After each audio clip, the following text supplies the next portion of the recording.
Welcome to the High School Hamster Wheel Podcast.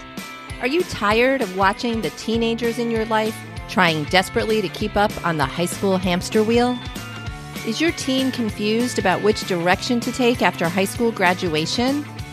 Our world is changing, and our kids need to know all of the options available after high school so they can feel empowered to make the choice that is best for them. Through interviews with industry experts and leaders in education, we will explore the latest trends that are shaping the opportunities of today and tomorrow. I'm your host, Betsy Jewell, and I can't wait to take this journey with you. Hi, everyone. Thanks for joining me for my very first interview on the High School Hamster Wheel Podcast.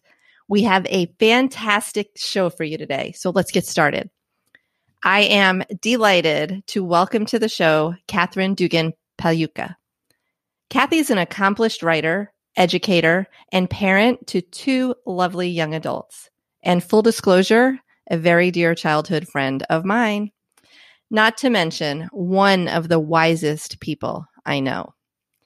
So, who better to be my very first guest, right? A little more about Cathy. After earning her Bachelor of Arts from Cornell University, she went on to complete her master's at Penn State. Then, on to a successful career, first in corporate, then followed by nonprofit, and has spent the past 20 years as an adjunct writing instructor at Brookdale Community College. She also writes a fantastic column for Exit Zero magazine in the charming town of Cape May, New Jersey. As an instructor and a parent of two, Cathy has a wealth of experience helping young people find their path beyond high school. She has so much great wisdom to share. Cathy, welcome to the show. I'm so glad you're here. Thanks for having me. So I kind of gave you an intro, but why don't you give us a little more information about you and your journey and how you got to where you are today? Well, I started teaching at the community college about 23 years ago when my first daughter was an infant. And I have been delighted by the privilege of working with these people who took a different path to education. Shortly after I started, the Columbine incident happened, and the world was so negative and dark, and everyone said, these young people today, they're terrible, and the world's going to hell in a handbasket. And I was able to walk in and see them and look at them and see how great they all are and realize the world is fine. Wow. We are in great hands. They're wonderful young people, and their talents are so varied, and we're going to be fine. That's awesome. I post it on my social media all the time. Young people will change the world. And I say to my teens all the time, use your power for good. And I'm thrilled to hear that you're seeing that on a day-to-day basis. Can you tell me about some of the students that you've seen that have really made an impact on you and make you feel that way? I've been very lucky to deal with a lot of military students. There used to be a naval base near the college. And so I would get these people coming in who really had not discovered their inner scholar before they joined the military. And so they would take this class on the way to an auto mechanic certificate or something non-scholarly. And we discover that they had this great voice, a clear way of giving instruction or a clear way of making something exciting. I mean, this is back in the day when cars still had a carburetor, and things have changed radically since those days. But these guys were on the forefront of distance learning because they could often not finish their semester because they were deployed or rearranged. And so we would work over the phone first, and then with early forms of Skype and other technologies to help distance learning. And so they've been particularly great, and they're hard. Military people are not afraid of hard work. That's true. I've also had mothers returning to school, sometimes having to bring a baby or a sick kid along with them, who realize as they're helping their own children that they need a little more knowledge, or they are entitled to a little more knowledge. They have the privilege of taking a displaced homemaker's course or something like that. That sounds great. I love the that there's a lot of late bloomers coming back, especially moms like myself, and figuring out, re-engineering themselves and figuring out what makes them happy. Right. And the thing about a community college in most communities is it's affordable, it's local, and most students can incorporate it around a full workload. I've had a costume designer from the Metropolitan Opera who was an artist with fabric, and she earned or developed an interest in history through doing historical costumes and having people debate with her what kind of bonnet was appropriate for this Victorian scene or whatever. So she started taking history and had never thought of herself as a scholar, but she learned to love it. So here she is, 26, 28 years old, just starting at a community college, hoping maybe to get a bookkeeping certificate or something like that so she could track her payments for her sewing work. But, turning it into maybe she could go on to do museum studies or something like that. She's become a history scholar. I did the same thing. I mean, I think you know this, but I started community college and I quit and I tried some other things and I worked the whole time. And then I finally decided, it was time to go back. And I knew what I wanted. I knew I wanted to go for communications. And by that point, I was in my late 20s. But I knew that it was time because I'd figured out what I wanted to do. And community college was the right answer for me. And it set me on a trajectory that took me all the way through my career. And it worked out exceptionally well. And the marriage of work and school at the same time can give a kid who feels like he's behind in his studies a leg up because he comes out with his degree and 4 years of experience in the field that he now really knows he wants to be in, as opposed to going away to a 4-year school, studying something somebody pushed him into and getting a job he's not sure he even likes. Yeah. I mean, to your point, it's a huge investment, both money and time and effort to go away to a college when you're not sure what you want to do, what you want to study, or even for that matter, which college you want to go to, but you go to the one that you get accepted to. Whereas, I don't want to call it training wheels because, community college is much more than that, but it does give you an opportunity to try things out, to figure out what path you want to take. Right. And the investment in time and money is much less. It's less risk. Right. And they feel that the pressure's off of them. Well, so good segue. Let's talk about pressure on kids. I mean, the title of my podcast is High School Hamster Wheel, and I'm witnessing it firsthand with teenagers, one in high school and one on the brink of high school. And, I'm just watching teens around me struggle with the constant pressure and the expectations, some self-inflicted, some of them really put a lot of pressure on themselves, but some of them feel like they have to keep up with the norms or family or friends' expectations. And we're seeing it in skyrocketing levels of depression and anxiety in kids and even attempted suicide. What are you seeing at Brookdale? Are you feeling like are kids feeling less pressure? I think some of the kids, I shouldn't say kids because most of them, they're adults, but they feel like kids to me because I'm old. But if they've come here with the idea that they're on some sort of path, the pressure is a little bit off. Or oddly, if they've gone to the elite school that they pushed themselves to or that somebody pushed them to, and they've failed, and it's now January and they're sitting in my class, so pressure is kind of off because the worst, they think the worst has happened. But we put these artificial stressors on students. And I always say, if you get this associate's degree from Brookdale Community College and transfer to Rutgers or another state school, there's no asterisk on your diploma that says you started out at the community college. Right. My husband did it, and he then went on to get an MBA, then went to law school. He was a late bloomer, didn't know he could or wanted to study, and now really loves what he does. Right. There just are so many students who've gone on from, a community college from, I know this one guy was like a scary looking guy, kind of reminded me of Hagrid from Harry Potter, rode his motorcycle in, he was like 32. And he was so smart, and he went to Brookdale, transferred to Cornell, got his engineering degree. I'm quite sure he's out earning me by a factor of I don't know how many, but he would know. And it didn't occur to him to go to college. Well, and there's a quote on the Brookdale website that I thought was kind of summed it up. We all travel different paths with one goal in mind, success. But I think we all get caught up in what's the right path, right?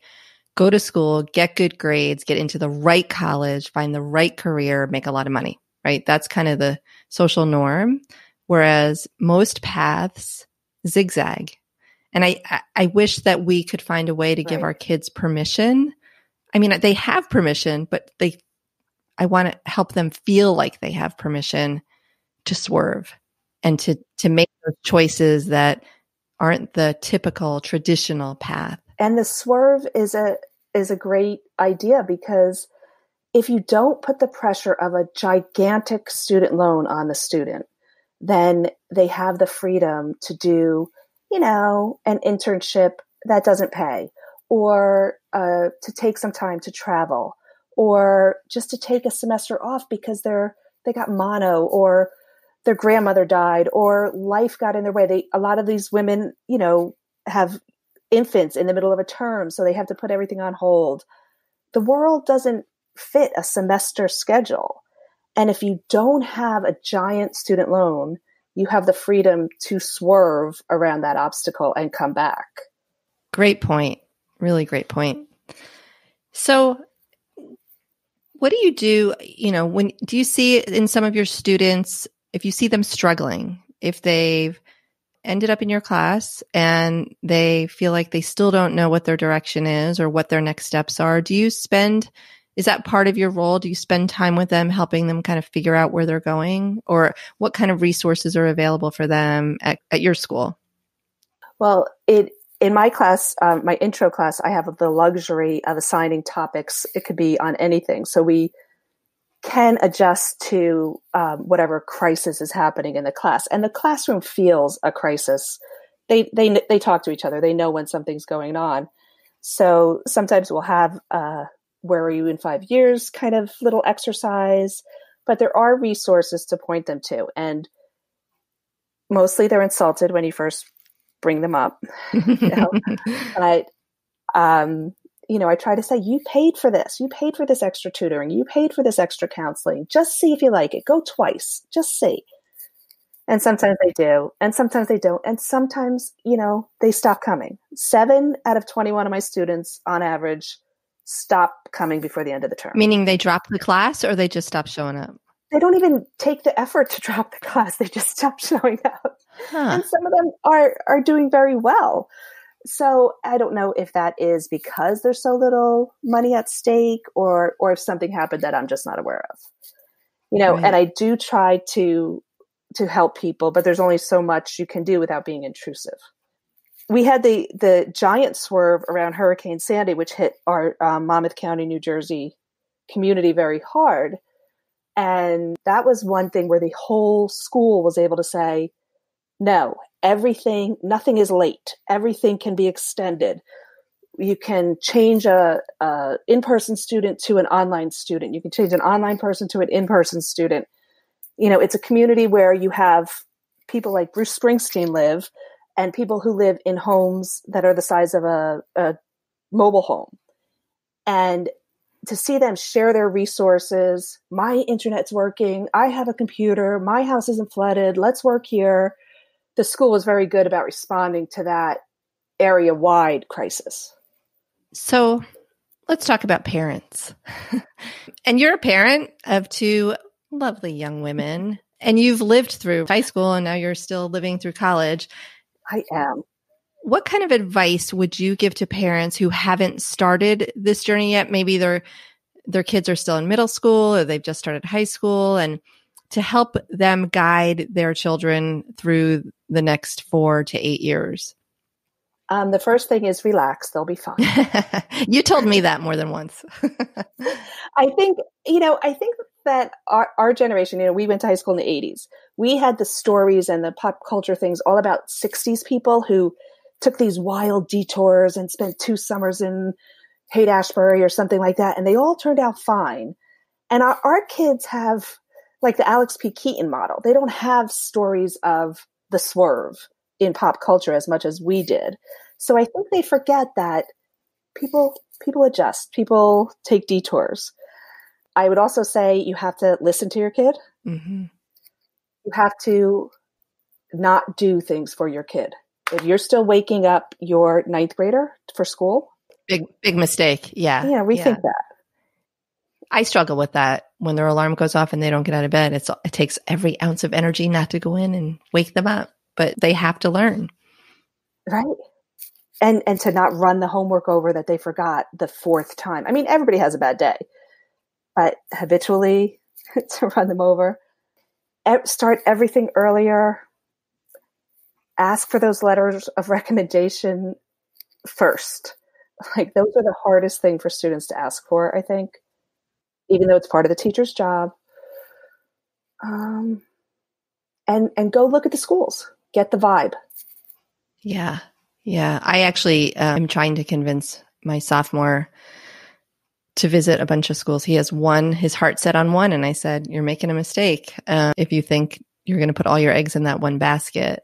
But I also want him to not just about where you're going to go, but what are you going to do when you get there?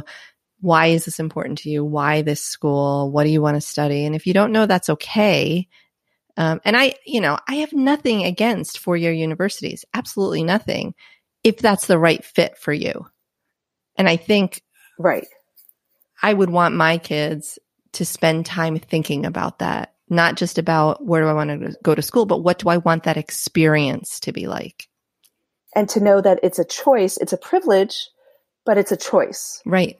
And to your point about going to visit the schools, they don't know what they don't know.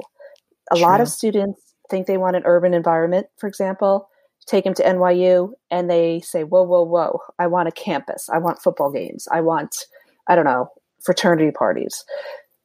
So I would suggest see urban, one rural, one big, one small, one with a strong graduate program, one with more of an undergraduate focus, and, leave the options open. All good advice. So 2 questions, sort of related, sort of unrelated, and then I'll let you go. What book are you reading right now? Or what's the best book you've read recently? Oh, God, what did I just read? That was so... I didn't prepare you for that question. You did not prepare me for that. And you can name any book that it doesn't have to be recent, that you've loved. Well, whatever book I read yesterday is the one I loved most. But I have this book on my nightstand right now. And it's called Be With, and it's written by someone caring for an aging parent, and it's just little pithy passages about life and how to handle things. And I can't get very far into it because I just cry all the time. Yeah. But it's beautiful. It's just so beautiful. I love that. I'm going to have to add that to my wish list. I just started Laura Lippman's The Lady in the Lake. She's a Baltimore writer. And I know she's really good because I want to yell at her sometimes. She elicits a response. Definitely. She's so good. I'm like jealous. I just can't even take it. Great books. Thank you. So final question. Ready? You can think about it. You don't have to answer right away. If you could go back in time and give your high school self one piece of advice, what would it be? Get out of your comfort zone. What's that saying? You'd worry less what people thought of you if you realized how little they do. I would go to the weird improv group on the corner of the campus in the basement.